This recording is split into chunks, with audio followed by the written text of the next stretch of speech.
नाही ते संघ राहणारच ना, ती सवय जाणार नाही. हम्म. ती जर सवय सोडली तर आम्हाला राजकारणात कोणी विचारणार नाही, ते पाहिजेच. आता काही प्रेरणा घेते, काही बघून घाबरतेत, आता काय. नाही, मी आता पण कधी त्या माईक पुढं बोललेलो नाही, कधी भाषण देत नाही. जो भाषण देतो तो खोटं बोलतो. प्रत्येक अडचणी आमच्या समोर होत्या, प्रत्येकाच्या. नवरा बायकोची भांडणं असेल ती कशी मिटवायची, किंवा कोणाचे नणंद भावजेचे असतील, सासू सासरे, असे बरेच प्रकारचे सगळे नजर समोरून गेले. समाजकार्य करत असताना तुम्ही परत राजकारणात आलाय. कॉलनी सारख्या ठिकाणी काही बंद दरवाजे असतात, कोण काय चाललंय आतमध्ये कळत, पण इथे दाराला दार असतं. त्यामुळे सगळ्या सुरक्षित झोपडपट्टीत असतो माणूस. नाही पाहिजेच ना, आता शेवटी झोपडपट्टीत राहणारे सगळे सारखे आहेत असं नाही. कारण सुरुवातच त्यांची सकाळ उठले की दारू पिण्यापासून चालू होते. नाही म्हणूनच मी विचारलं. पहिलं काम असं केलं की एक छोटं चेंबर बांधायचं काम MIDCत भेटलं, तिथून सुरुवात झाली. मी बचत गटाच्या मीटिंग घेते तर त्यांच्या थ्रू झालं. त्यांना अंगणवाडीचं सोय उपलब्ध करून हे करायचे. अंगणवाडी झालं, त्यांना व्यवसायाच्या संधी द्यायच्या. ते मध्ये खंडेवस्ती म्हणजे असंच झोपडपट्टी एरिया पडतो, तर तिथं मी गेले होते. तर एका पोलवर ना मे बी तिथं किती घरं असतील तेवढे सगळे घरं एकाच खांबावर, म्हणजे त्यांची लाइटिंग होती, पाण्याची सोय नाही, म्हणजे त्यांच्या पिण्याच्या पाण्यामध्ये पण सगळं म्हणजे घाण पाणी मिक्स, त्यांना प्यायला पाणी पण नीट नव्हते. आणि इव्हन त्यांचा असं पाऊस पडला ना त्यांच्या घरात एवढं घाण पाणी यायचं, इथपर्यंत त्यांच्या आता सध्या करंटली प्रॉब्लेम आहेत. समजून घ्या, किंवा लोकांना वाटत असेल किंवा भावनिक होऊन बोलतो, पण डोळ्यांसमोर 24 तास त्यांच्या संघ, म्हणजे ड्रायव्हर म्हणून नाही, आणि मित्र म्हणून त्यांनी वागणूक दिली. आम्ही त्यांना भाऊ म्हणतो प्रेमाने, माझे मित्र आहेत लहानपणापासून. त्यांना अगदी मी जवळनं ओळखतो. प्रत्येकाच्या अडीअडचणीला धावून जातात. कुठे MIDC असो, आपली झोपडपट्टी असो, किंवा अनेक, आता माझा त्या ठिकाणी हॉटेलचा व्यवसाय होता, मलाही काय अडचण आली तर माझ्यासाठी ते धावून यायचे.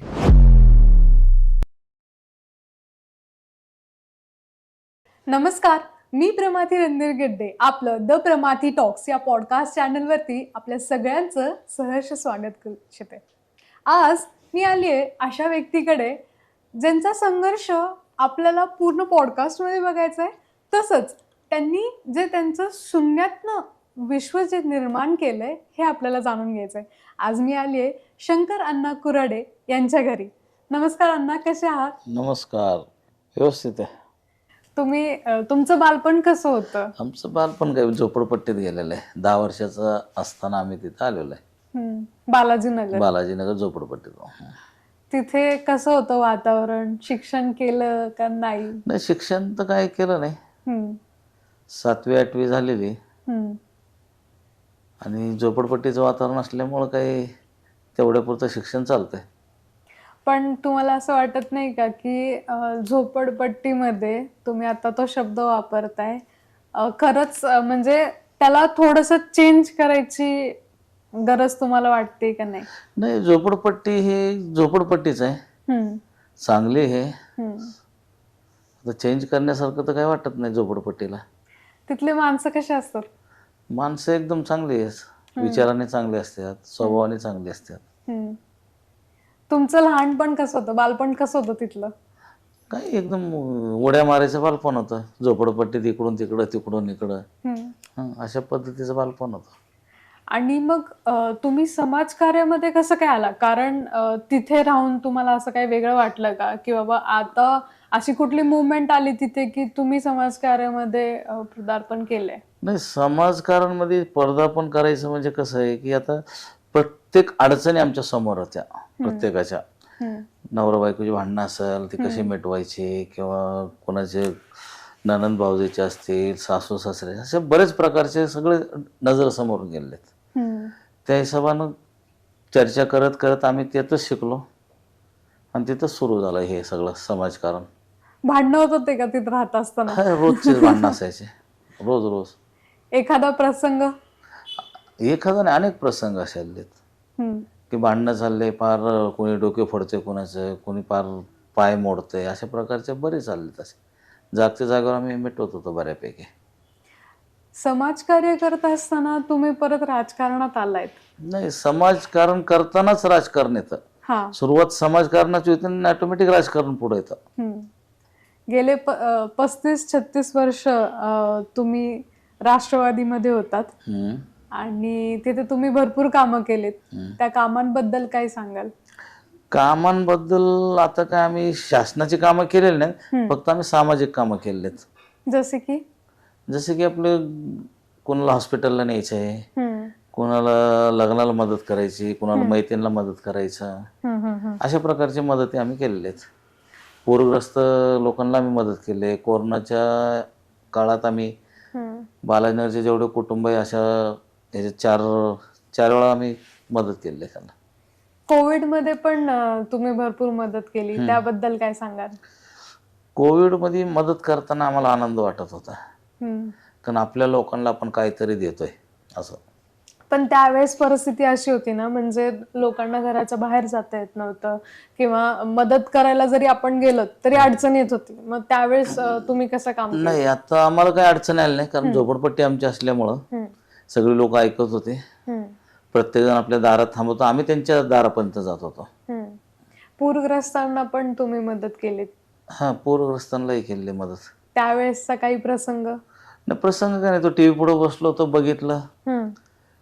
ते 2-3 महिला रडत होत्या, काही शासनाची काही मदत पोचली नाही, काय नाही. हम्म.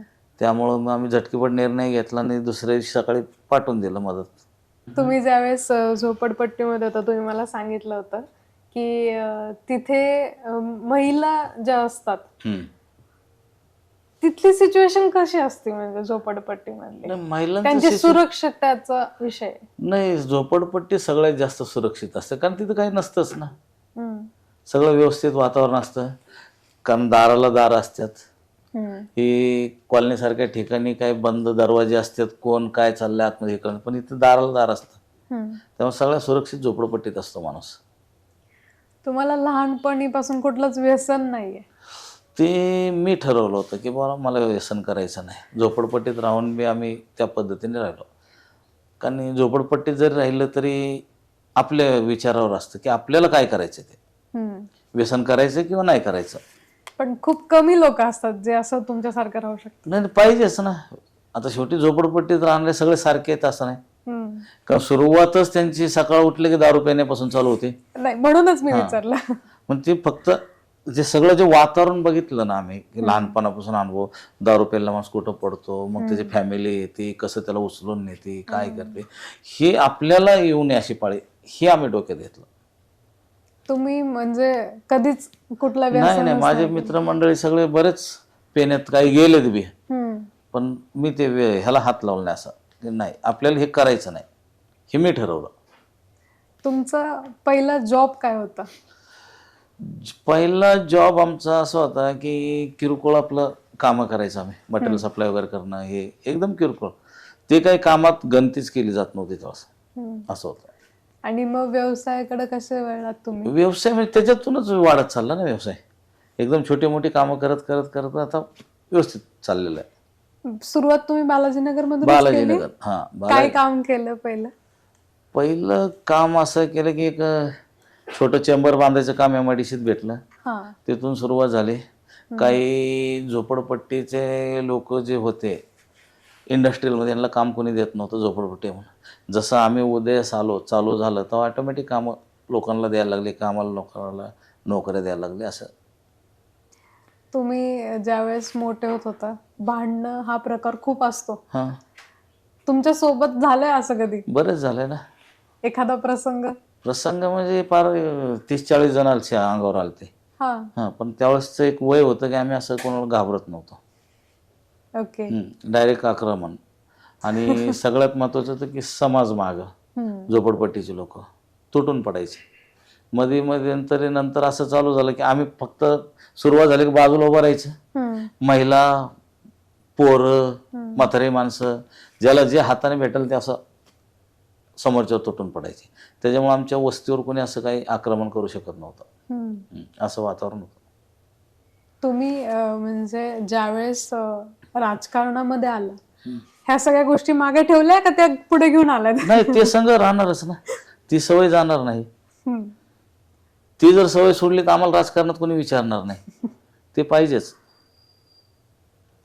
राजकारणात आल्यावरती तुम्हाला सगळ्यात प्रामुख्याने तुम्ही काय कामं केली ज्यावेळेस तुम्ही सुरुवात केली? नाही, राजकारणात आलं आमचं हे सुरुवातच होते ना. हम्म. जसं आम्हाला कळतं तसं लोकांना मदत करणं, हम्म. लोकांचे दवाखाने, मैती करणं, लग्न करणं, लोकांच्या लग्नात जाऊन पत्रावळ्या उचलणं, म्हणजे आमच्या लोकांच्या हा. अशा पद्धतीने त्यांची कामं करतो आम्ही. ते मैतीचं तुम्ही मला एकदा सांगितलं होतं की घरातलं राशन हा, त्यावेळेस परिस्थिती अशी होती आमची की आम्ही जे काही राशनला थोडंफार पैसे ठेवले असतात तेही आम्ही लोकांना मदत करत होतो. कारण तेवढी वेळ भागून नेणं ती गरजेचं असायचं. मैत पडलेली आहे दारात, पैसे नाही त्यांच्याकडं, अशा पद्धतीने आम्ही केलेले आहेत. पण काय म्हणतात, असं खूप कमी लोक असतात जे स्वतःचा न विचार करता एवढं समोरच्याचा विचार करतात आणि धावून पळतात त्यांच्यासाठी. आणि काय होतं, कुणाला तरी एकाला असं तयार व्हावं लागतं समाजातून, हम्म. तेव्हा ते समाजाचा गाडा हाकला जातो. तुमच्यामध्ये असं कोणी होतं का की म्हणजे ह्याच्या आधी राजकारणाचा कुठलाच बॅकग्राऊंड नाही? नाही नाही, काही नाही, राजकारणाचा बॅकग्राऊंड नाही. हे समाजातूनच हे आम्ही तयार होत होत पुढे चाललेलो आहे. आजपर्यंत सगळ्यात म्हणजे तुमच्या क्लोज मध्ये कोण होतं का की तुम्हाला सांगितलं की अण्णा तुम्ही लढा, आम्ही तुमच्या सोबत आहे? ही सुरुवात कशी झाली होती? नाही, मी लोकांना लढा मानायचं आणि त्यांच्या मागे राहायचं. अच्छा, उलट झालं. हा, असं होतं पहिलं. आता आम्ही उभं आहे, म्हणजे आमचे सुनबाई उभे आहेत आता. असं आम्ही बरेच लोकांना तयार केलं. हा. जे आता इथं स्थानिक आमदार आहेत हम्म. त्यांना मदत केली. हम्म. त्याच्या अगोदर भाव्या काय माजी आमदार, हम्म. त्यांनाही भरपूर मदत केली. मग आता तुमचा काय डिसिजन आहे? आता डिसिजन आता चाललंय, आता सुनबाई उभे केलेत, हम्म. त्या पद्धतीने बघू आता. समाज माग आहे सगळा. येणाऱ्या महानगरपालिकेला महिला उमेदवार पडलेत, त्यामुळे तुम्ही हा निर्णय घेतलाय का? नाही, तसं प्रभाग 4चा आहे. हम्म. 4 जण, 2 महिला आहे, 2 जेंट्स आहे. हम्म. पण आमची सुनबाई सुशिक्षित आहे, शिकलेली आहे. हम्म. म्हणून म्हणलं चला समाजाचा काहीतरी चांगला विचार करा, अशा हिशोबाने त्यांना पुढं केलंय. तुम्ही कोरोनाच्या काळामध्ये मदत केली होती, ते थोडस आम्हाला सविस्तर सांगा. कोरोनाच्या काळात मदत जी केली आम्ही, हम्म. अशी चांगल्या प्रकारची मदत केली. लोकांना भरपूर अडचणी होत्या हम्म. आणि काही स्थानिक नेते होते, हम्म. त्या नेत्यांकडे आपले लोक पिशव्या घेऊन पळत होते. हा. कुठं भेटतंय, काय होतंय, पण हे काही देत नाही. 1-2-3 जण दिलं तर दरवाजे बंद करून घ्यायचे. हम्म. मग ते आम्ही सगळं बघितलं वातावरण. 3,000 कुटुंबांना आम्ही 4 वेळा अन्नदान वाटप केलं. बर. हा, 4 वेळा केले अन्नदान वाटप. हम्म. आणि तेही राशनचे गहू नाही, गहू तांदूळ हे जे आम्ही घरी वापरतो, एकदम चांगल्या क्वालिटीचे हम्म. व्यवस्थित दिले त्यांना. अजून काय मदत केली होती? त्यांना ती होमिओपॅथीच्या गोळ्या होत्या ना, हा. ते गोळ्या दिल्या, सॅनिटायझर दिले, साबणं दिले, हम्म. असं बरंच काही दिलेलं आहे. ते काय एक झोपडपट्टी नसून ते आमचं कुटुंब आहे असं धरून आम्ही चाललेलो आहे. तुम्ही फक्त त्या लोकांनाच मदत करताय का अजून पण बाकीचे जे लोक आहेत तुमच्या प्रभागामध्ये तुम्ही त्यांना मदत केली? आहेत इंडस्ट्री लोक आहेत, त्यांनाही बऱ्या प्रकारची आमची मदत होती. समजा त्यांना कुठं काय अडचणी आल्या, कोणी काय खंडणी मागतंय, कोणी त्यांना काही त्रास देतंय, असं काही प्रकार होऊ देत नाही आम्ही. आता महिलांचं जर हे बघितलं तर आता बालाजीनगर मधून येताना झोपडपट्टीतूनच महिला यायच्या कंपनीत कामाला, त्यावेळेस महिलांचे जास्त वर्दळ होते. पण सगळ्या सुरक्षित असायचे, आम्ही कोणाला असं काही बोलू देत नव्हतो. सगळ्या महिलांचं इंटरेस्ट तिथून होतं. पण कधी महिलांची कोणी छेडछाड काढली, कोणीच काय नाही. म्हणजे आम्ही काही चौकात कसं कधी बसले असते टवाळके, तसं आम्ही बसून असायचं, पण त्या महिला सुरक्षित राहायच्या आमच्यामुळं. म्हणजे तुम्ही होतात त्याच्यामुळे त्यांच्यावरती कधी चुकीची नजर पण नाही, असं कधी घडलेलं नाही. आणि कधी पोलीस स्टेशनला अशी तक्रार नाही की कामावर चाललेली एखादी महिलेला कोणी असं दाखल लावलाय असं नाही घडलेलं कधी. इथे मेडिकल हेल्प पण तुम्ही खूप केलेली आहे? केलेलं आहे ना, बरेच जणांना केलंय. इंद्रायणी नगर म्हणण्यापेक्षा बालाजीनगर लय भरपूर लोकांना केलंय. फार काय लास्ट स्टेजला असलेले लोक आम्ही नेऊन वाचवलेले आहेत. असे बरेच उदाहरण आहेत. जसं की आपली शारदाबाई आहे, परत अंगणवाडीचे जाधवबाई, त्याचा मुलगा कोमात होता, सिरसटबाई आहे, तिचा मुलगा एकदा गाडीहून पडला होता, त्याला मदत केली आम्ही. त्याच्यानंतर लखन गायकवाड म्हणून आहे, त्याला मदत केली. बरेच लोक नाव घेऊन आता ते काही वेगळं वाटतं असं, पण बऱ्याच लोकांना म्हणजे 90% लोकांना आमची बालाजीनगरमध्ये मदत आहे. मेडिकल हेल्प म्हणजे तुमचे काय डॉक्टरांसोबत टायअप आहे का, तुम्ही कसं मदत करता नाही, त्यांना? डॉक्टर टाईप तर देत नाहीत. हा. हा, ते काय आहे, आम्हाला खिशातून घालावं लागतंय. आणि प्रायव्हेट मध्ये तर ते विचारतच नाही. झोपडपट्टी म्हणलं का कसं तरी आपलं येडं करायचं आणि पाठवून. पण आम्ही चांगले ट्रीटमेंट दिलेत लोक. हा, म्हणूनच मी विचारलं की जी ट्रीटमेंट असते ते मग तुम्ही प्रायव्हेट हॉस्पिटलायझेशन मधून करताय की गव्हर्नमेंट हॉस्पिटल मधून? नाही, प्रायव्हेट प्रायव्हेट मधून. प्रायव्हेट आणि हे सगळं तुम्ही स्वखर्च हा, करताय? स्वखर्च बऱ्याच जणांना लावलेलं आहे. हम्म. काही लोक ज्यांचं व्यवस्थित झाल्यानंतर काही आणून देतात, काही आम्ही सोडून देतो, ज्यांची परिस्थिती नाही त्यांची, असं बी आहे. आता सध्या महानगरपालिकेचं वातावरण आहे, तर महिला सीट आहे, तर तुम्ही घरामधून कोणाला उभं करताय का कसं? नाही, सुनबाईला उभं करतोय ना हा, मी. त्याचं कारण? कारण सुशिक्षित आहे जरा, आमच्या घरात सगळ्यात जास्त शिकलेली, म्हणून तिला जरा समाजाचं हित जपायचं कसं आहे काय, थोडं पुस्तकातून बी ज्ञान असेल, काही घरातून आहे, त्या हिशोबाने उभं केलेलं आहे. आम्ही त्यांच्याशी पण थोडीशी चर्चा करणार आहोत आता इथे. तर मला एक छोटासा प्रश्न होता तुम्हाला, की तुम्हाला सगळेजण गोल्डन मॅन म्हणून ओळखतात, असं का? गोल्डन मॅन म्हणून ओळखते ते काही लॉकडाऊन मध्ये कोल्हापूरला एकाने चांदीचा मास्क बनवला होता. ओके. मग मी विचारलं त्या ह्याला सोनाराला की बा असं असं मास्क बनवलं, तुला सोन्याचं बनवलं, तो बनवून देतो म्हणला. असंच आम्ही बनवलं, त्यांनी तिथे लावून फोटो काढला आणि व्हायरल करून टाकला. आणि आम्ही घरी आलो, मास्क ठेवला आणि आम्ही एक प्रॉपर्टी बघायला गेलो तिकडं, तर घरून फोन आले की असं असे पत्रकार बरेच जण आले, या आस्तेकवाला, जी न्यूज, हे म्हणजे जेवढे पत्रकार तेवढे. मग त्यांनी बाईट घेतली, त्यातून ते व्हायरल झालं, ते झालं पूर्ण जगातच झालेलं आहे. त्यावेळेस त्या मास्कची गरज सगळ्यांनाच होते, त्या हिशोबाने ते पूर्ण वर्ल्ड मध्ये गेलेलं आहे. तुम्ही पहलगामला पण गेलो होतात? पहलगामला गेलो होतो असं याच्यासाठी, आपलं ते काय हिरो कोणचा रे तो, आता मला सांगताय ना, की सगळ्यांनी यावं काश्मीरला, लोक घाबरून पळायला लागली होती, ती लोक काय परतीवर होते आणि मी तिकडे चाललो होतो. मग तुम्हाला भीती नाही वाटली? नाही, भीती वाटण्याचं काय, भारताचे आपले जे इंडियन आर्मी जे आहे लक्षात एकदम स्ट्रॉंग आहे. आता कवचित एखादा इन्सिडेंट घडतो तिथं आले आणि कोणतरी कोणाला मारलं आणि पळाले, असं झालंय ते. असं नाही की आपल्या आर्मी लोकांना चॅलेंज करून आपल्या फौजला तिथं कोणी आलंय, असा नाही विषय झाला. ते सहज काय आले आणि कुठल्या तर कोपऱ्यावर मारून पळालेले ते. त्याच्यामुळं असं मला त्या खात्रीने आपल्या लोकांवर किंवा एवढा विश्वास आहे, ते असताना हे घडणार नाही.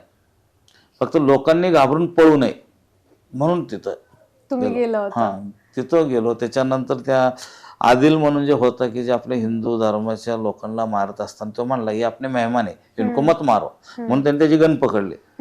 पण त्याला त्यांनी शूट केला. त्याच्या घरी गेलो, त्याच्या वडिलांना आईला भेटून तिथं 50,000 रुपये मदत केली, आलो.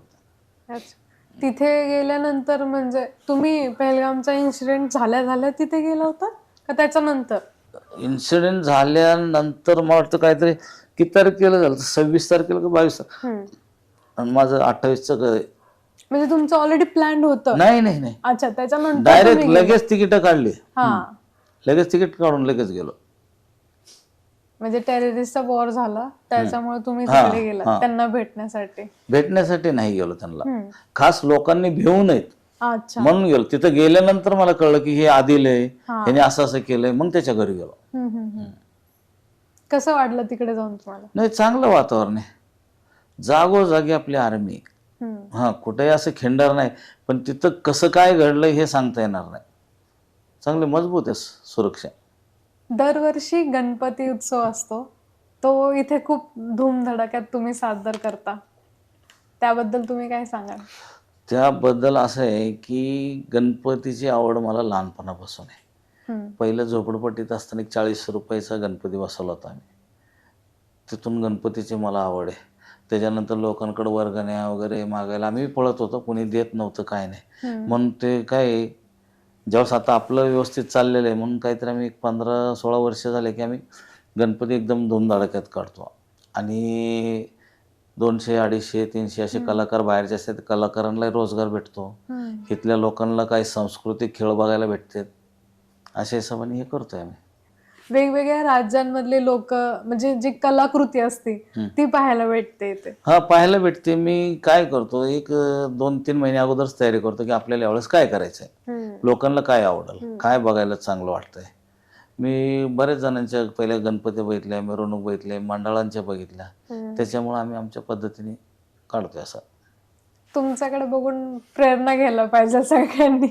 आता काही प्रेरणा घेते, काही बघून घाबरते. आता काय नाही, कारण वातावरण खूप चांगलं असतं इथे. सेलिब्रिटी जरी आली तर माझी एक अट असते की आपले झोपडपट्टी वर्ग आहे सगळा. ती झोपडपट्टीला काय होतं की सेलिब्रिटीच्या जवळ जाता येत नाही.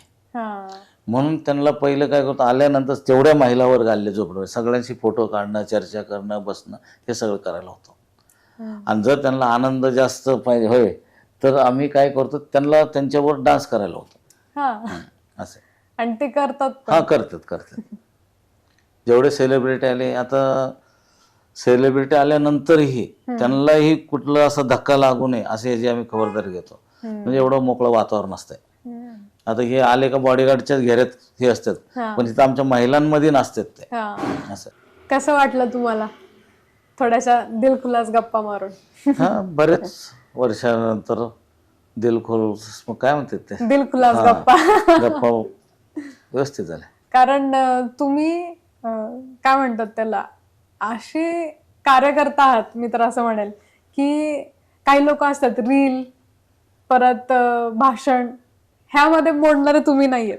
नाही, मी आता पण कधी त्या माईक पुढे बोललेलो नाही, कधी भाषण देत नाही. जो भाषण देतो तो खोटं बोलतो.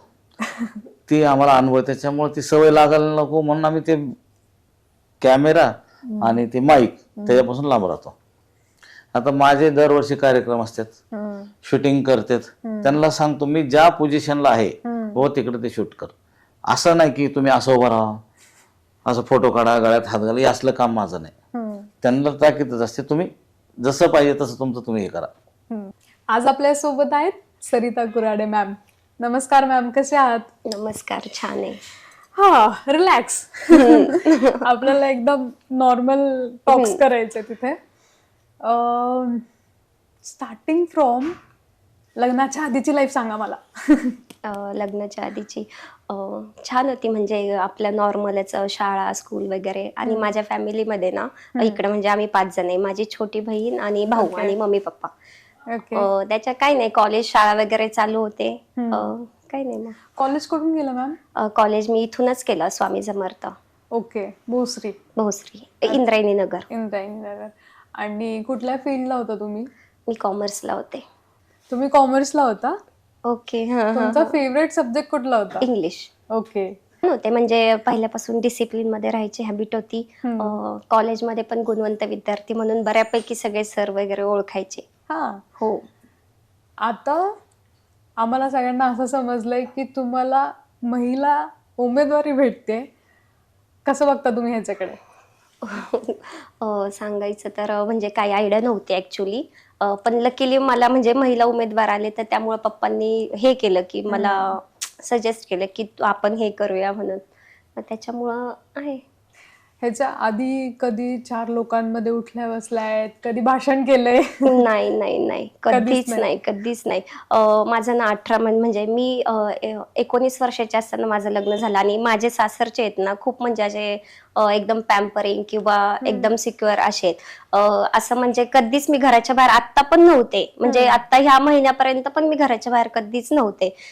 जरी आम्ही हॉटेलमध्ये किंवा आईस्क्रीम वगैरे खायला गेलो, म्हणजे नाईट आउटला वगैरे, तरी म्हणजे ग्लास खालीच असायची, पूर्ण ग्लास खाली नाही करायची विंडोची, की तिथूनच आईस्क्रीम घ्यायची. इथपर्यंत यांचं सगळ्यांचं पॅम्परिंग होतं. पण आता लकीली जर चान्स आलाय तर मग आता फिरतीये. कसं बघता तुम्ही? कसं बघता तुम्ही ह्या सगळ्या गोष्टी? कारण की कसं असतं, पहिल्यांदा ज्यावेळेस आपण एखादी गोष्ट करायला तर ती आपल्यासाठी स्पेशल पण असते, प्लस न्यू असते. मग ह्याच्यामध्ये तुम्हाला सपोर्ट कसा भेटलाय सगळ्यांचा? सपोर्ट पाहायला गेलं तर ना हे सगळे खूप म्हणजे धीर झाले, माझे सासरे झाले आता शंकर कुऱ्हाडे. तर ते सामाजिक कार्य पहिल्यापासून करत होते आणि मी ते बघत होते बऱ्यापैकी. मग जास्त एवढं असं हे नाही झालं, पण मला जास्त जबाबदारी आली की पटकन एवढी रिस्पॉन्सिबिलिटी पडली, त्याच्यामुळे थोडं हे. बाकी त्यांचा सपोर्ट आहे, धीर आहेत, दिनेश कुऱ्हाडे छान म्हणजे हे करतात, सपोर्टिव्ह आहेत. मग आता तुमचं राजकारणमध्ये तुम्ही ऑलरेडी एंटर झालेला आहात. येस. फॅमिली लाईफ प्लस आताची सिच्युएशन तुम्ही कशी हँडल करताय? फॅमिली लाईफ माझी जॉईंट फॅमिली आता इथं सासरची. आम्ही 10-12 जण घरात राहतो. ओके. आणि म्हणजे हे आता इलेक्शनचं किंवा उमेदवारीचं झालं तर मी ना एक म्हणजे बँकेत काम करत होते. म्हणजे मम्मी आणि मी सोबत होतो. मला हे काहीच आयडिया नव्हती की मला हे उभं करणार आहे किंवा काय. एकदम मला शॉकिंग होतं ते. मी बँकेत होते ICICI आणि माझे धीर आले, म्हणजे 2-3 जण आले की साईन पाहिजे फॉर्मवर. म्हटलं कसलं फॉर्म, म्हणजे कसली साईन पाहिजे? म्हटलं उमेदवारीसाठी. आणि तो फॉर्म पण त्यांनी पूर्ण फिल केला होता, मी फक्त खाली साईन केलं होतं म्हणजे इथपर्यंत. मग त्याच्यानंतर माझं की स्ट्रगल म्हणा किंवा जी जबाबदारी असेल ते काय स्टार्ट झालं. मला माहिती पण नव्हतं की मला हे उभे करतील असं पटकन. पण ती झाली गोष्ट की तुम्ही एंट्री कसं झालाय, पण फॅमिलीचं काम म्हणजे घरगुती तुमच्याकडे असं आहे का की मला हे काम स्पेसिफिकली करायचेच आहेत, मग तुम्ही त्या गोष्टी कशा हँडल करताय? आणि फॉर्म भरल्यानंतर त्याच्यानंतर मला सासर माहेर माझं जवळच आहे, 2 मिनिटाच्या अंतरावर माहेर आहे. आणि माहेरी माझी मम्मी आणि बहीण त्यांचा पण मला खूप सपोर्ट असतो, म्हणजे माझ्यापासून माझ्या मुलींपर्यंत. मला 2 मुली आहेत आणि इथं पण सासू आणि जाऊबाई आहेत, छान सपोर्ट करतात. म्हणजे आज त्यांच्या सपोर्टमुळे मी एवढी घराच्या बाहेर पडते किंवा मग रिलॅक्स फिरते. सासरचे माहेरचे दोन्ही खूप सपोर्टिव्ह आहे आणि दोन्ही फॅमिलीमध्ये खूप छान बॉन्डिंग आहे. हा. तुम्ही तुमचे 2 लहान मुली आहेत. हो. स्कूल लाईफ आहे त्यांचे. येस. तुम्ही त्यांना कसं बघताय आणि मग परत हे पण प्रचार म्हणा किंवा सोशल वर्क हे कसं करताय? प्रचाराच्या दिवशी ना म्हणजे काय झालं, माझी 10ला एक्झाम होती. 10ला काहीतरी 2-3 तारखेला फॉर्म भरला असेल मे बी. आणि त्याच्यानंतर मला सांगितलं घरातून की मी घराच्या बाहेर कुठंच नव्हते कधीच. मग जायचं होतं, म्हणजे सगळे सेक्टर मला फिरायचे होते. आणि ती होती 10ला माझी एक्झाम होती. 8ला माझ्या छोट्या मुलीची एक्झाम, 12ला माझ्या मोठ्या मुलीची एक्झाम. एवढे म्हणजे तिघींचे. मग तिघींचा अभ्यास वगैरे सगळं होमवर्क वगैरे करून मला प्रचार. मग त्यांचा कसं तरी होमवर्क घ्यायचा संध्याकाळी. फिरून येऊन मी रात्री म्हणजे 12:30ला माझं होमवर्क करायची दुसऱ्या दिवशीचा. आणि मला यायला म्हणजे मी सकाळी 9 वाजता जायची कॉलेजला. मग तिथून माझा पेपर सुटायचा 1 वाजता. माझ्या मोठ्या मुलीला चिंचवड मधून पिक करून मला घरी येता करता 2:30 व्हायचे. मग त्याच्यानंतर थोडं फ्रेश व्हायचं, थोडं खाल्लं तर खायचं, नाही तर 3ला लगेच आवरून आपलं प्रचाराला जायचं. तिकडून मला ना यायला ना जवळजवळ 10-10:30 व्हायचे. तिथून येऊन मी परत आमच्या तिघींचं होमवर्क, म्हणजे इथपर्यंत रुटीन होतं. तुम्ही स्ट्रगलच करताय आता. आणि त्यात म्हणजे खूप सपोर्टिव्ह गोष्ट म्हणजे माझी मम्मी आणि बहीण, आणि इकडे माझे सासूबाई आणि जाऊबाई, त्यांनी छान कोऑपरेट केलं. आणि छोटी मुलगी माझ्याशिवाय राहत नाही, मग ती माझ्यासोबत मम्मीकडे असायची आणि मोठी इथं असायची.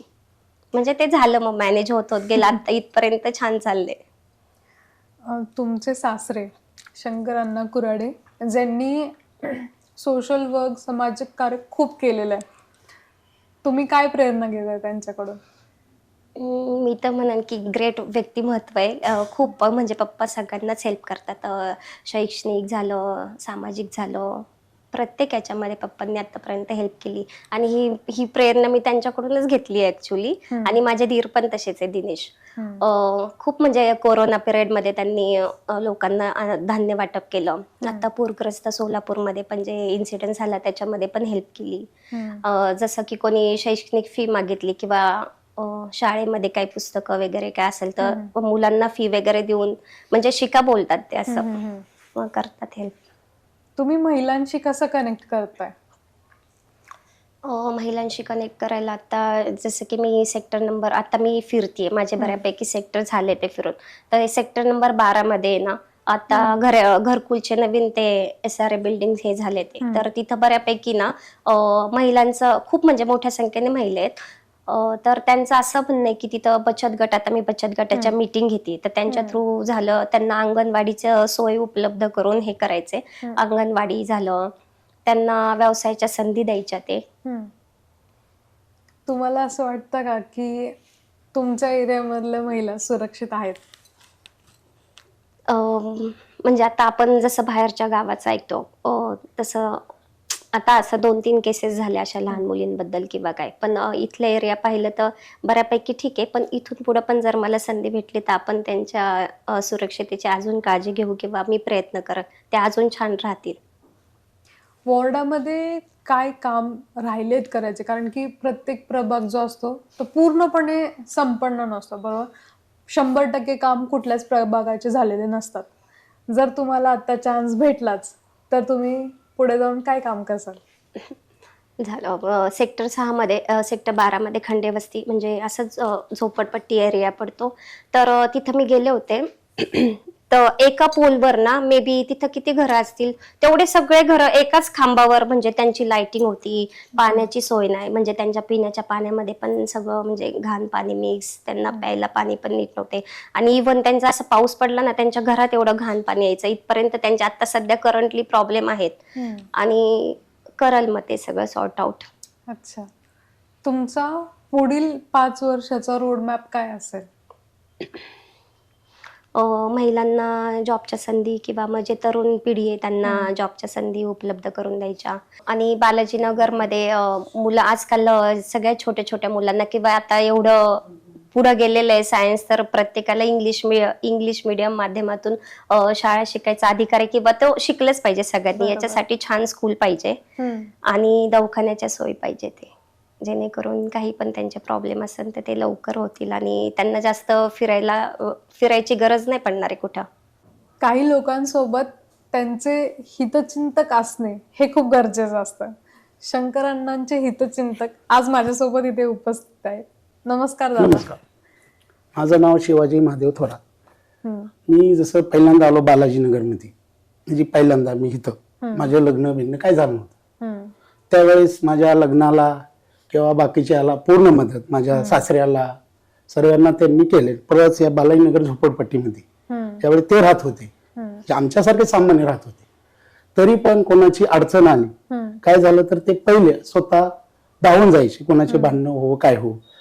त्यांनी आता जे सांगितले त्यांचं त्याच्यामध्ये कुठलंही खोटं नाही किंवा कुणी जरी म्हणलं प्रभागातल्यानी, प्रभाग 8 मधल्यानी की बाबा ते काहीतरी बोलतात, हम्म, तो हा विषय आहे बालाजीनगरचा. म्हणजे त्यांना गल्ली गल्ली बोळातल्या ह्या बालाजीनगर मधलं आणि प्लस सेक्टर 8 जो प्रभाग झालाय जेवढा बी मोठा आहे तो त्यांच्या समोर बसला. हा इंद्राणी नगर किंवा हे स्वतःचं घर आहे ते त्यांच्या समोर बनलंय. म्हणजे हे पूर्ण ह्या प्रभागाची त्यांना जाणीव आहे.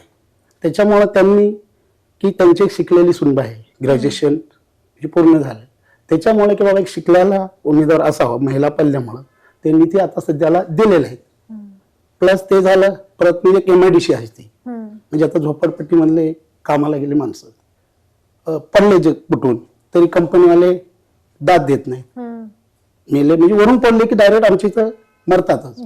गेले मग तिथं तर माहितीला म्हणा कशाला म्हणा, त्यांनी मग प्रत्येक माहिती झाली कुठली 7 लाख 8 लाख रुपये कंपनी मालकाकडून काढून देणं. परत आमच्या बालाजीवर 4 महिला मिळते भिंत पडून चाकण MIDC. मग त्याच्या वेळेस काय झालं, सर्व आमदार जाऊ आले आणि मी स्वतःही संघ होतो. मग त्याच्या वेळेस काय झालं, कोणी दाद दिलं, प्रत्येकाला 16 लाख रुपये काढून दिले शंकर शेट्टी. मी जे बोलताना हे होते थोडस भावनिक झालं असेल असं समजून घ्या किंवा लोकांना वाटत असेल किंवा भावनिक होऊन बोलतो, पण मी डोळ्यांसमोर 24 तास त्यांच्या संघ, म्हणजे ड्रायव्हर म्हणून नाही आणि मित्र म्हणून त्यांनी वागणूक दिली. सगळ्या गोष्टी झालेल्या. पण आमचं आता म्हणणं आहे की पुढं प्रभागातल्या प्रत्येकाने त्यांच्या सुनबाईला निवडून द्यावं, हेच प्रभागाला आणि जनतेला आवाहन करतो. थांबतो. आपल्यासोबत अजून एक जण आहे तिथे, बाळासाहेब शिंदे. नमस्कार. नमस्ते. कसे आहात? एकदम छान. काय सांगाल शंकर अण्णांबद्दल? शंकर अण्णांबद्दल सांगायचं झालं तर खूप काय आहे, परंतु थोडक्यातच सांगाल. प्रत्येकाच्या अडीअडचणीला धावून जाणारे एकमेव व्यक्ती म्हणत तर आमचे शंकर अण्णा शेठ. आम्ही त्यांना भाऊ म्हणतो प्रेमाने. माझे मित्र आहेत लहानपणापासून, त्यांना अगदी मी जवळनं ओळखतो. प्रत्येकाच्या अडीअडचणीला धावून जातात. कुठे MIDC असो, आपली झोपडपट्टी असो किंवा अनेक, आता माझा त्या ठिकाणी हॉटेलचा व्यवसाय होता, मलाही काय अडचण आली तर माझ्यासाठी ते धावून यायचे. आणि दुसरं म्हणजे मी वैयक्तिक माझ्याबद्दल मी सांगतो, एकदा असं संध्याकाळी त्यांनी फोन केला तर मला, आणि मी फोन उचलला नाही. तर सकाळी जेव्हा भेट झाली तर मला म्हणले, काय रे भाऊ तू माझा फोन नाही उचलला? म्हणलं भाऊ माझ्या छातीत खूप दुखत होतं त्यामुळे मी झोपलो होतो. अरे म्हणलं असं झोपत जाऊ नको, चांगलं एखाद्या मोठ्या हॉस्पिटलला जा, तिथं जाऊन ऍडमिट हो आणि मग मला फोन कर आणि मग बघू तुला काय होतंय. असे माझे एकदम जीवाभावाचे मित्र, तर त्यांच्याबद्दल सांगाल तेवढं कमीच आहे. दुसरं म्हणजे सांगायचं म्हणलं तर कुऱ्हाडे शेठ जे आहेत ते आता त्यांच्या सोनाला प्रभाग क्रमांक 8 मधनं उभे करतात. आम्हाला त्याबद्दल आनंद आहे आणि ते निवडून पण येणार ही पण आम्हाला खात्री आहे. त्यांच्या माध्यमातून जे रखडलेली कामं आहेत, आता त्यामध्ये SRA असेल किंवा अजून काही झोपडपट्टीतल्या अडीअडचणी असतील, ते काही कुठल्या पदावर नसताना ते बरेचसे सगळ्यांना मदत करतात आणि सगळे प्रॉब्लेम सॉल्व्ह करतात. पण आत्ता प्रभाग क्रमांक 8 मधनं त्यांची सून सरिता योगेश कुऱ्हाडे हे उमेदवारीसाठी प्रयत्न आहेत त्यांचे, आणि त्यामध्ये ते निवडून आल्यानंतर समाजासाठी व आम्हा सर्वांसाठी ते खूप काही करतील अशी अपेक्षा व्यक्त करतो. अजून असा विषय मॅडम, आम्ही एक SRAच्या मीटिंगला गेलो होतो, बरेच मोठमोठे त्या ठिकाणी बिल्डर लोक जमा झालते आणि त्यांनी आमच्या कुऱ्हाडे शेठला असं एकदा सोडून 10 वेळा विचारलं, शेठ तुमची काय अपेक्षा आहे? तर शेठ एवढंच म्हणले, माझ्या वस्तीसाठी 500 स्क्वेअर फुटाचं घर मला पाहिजे, सर्व धार्मिक आणि सर्व सुख सुविधा सहित. मला तुमच्याकडनं काय नको. पण तरी ते फिरून फिरून तेच म्हणायचे की तुमच्या अपेक्षा काय सांगा, तुमची ऑफर सांगा. म्हणले माझी काही ऑफर नाही, मला देवाने सर्व काय दिलेलं आहे, जे द्यायचे तर तुम्ही आता झोपडपट्टीसाठी 500 स्क्वेअर फुटाचा घराचा मुद्दा त्यांनी लावून धरला त्या ठिकाणी. अशा प्रकारे काही गोष्टी ज्या आपल्याला माहित नव्हत्या ते या पॉडकास्टच्या माध्यमातून आपल्याला समजलेल्या आहेत. काय सांगसाल ताई? काही नाही, छान वाटलं बोलायचा ऑपॉर्च्युनिटी दिली त्याबद्दल. जसं माझ्या पप्पांनी ह्या समाजसेवेचा वारसा पुढे नेला किंवा तो चालवलाय, तोच मी पुढे घेऊन जाईल आणि कुठेही कमी पडणार नाही ही मी सगळ्यांना शाश्वती देतेय. धन्यवाद.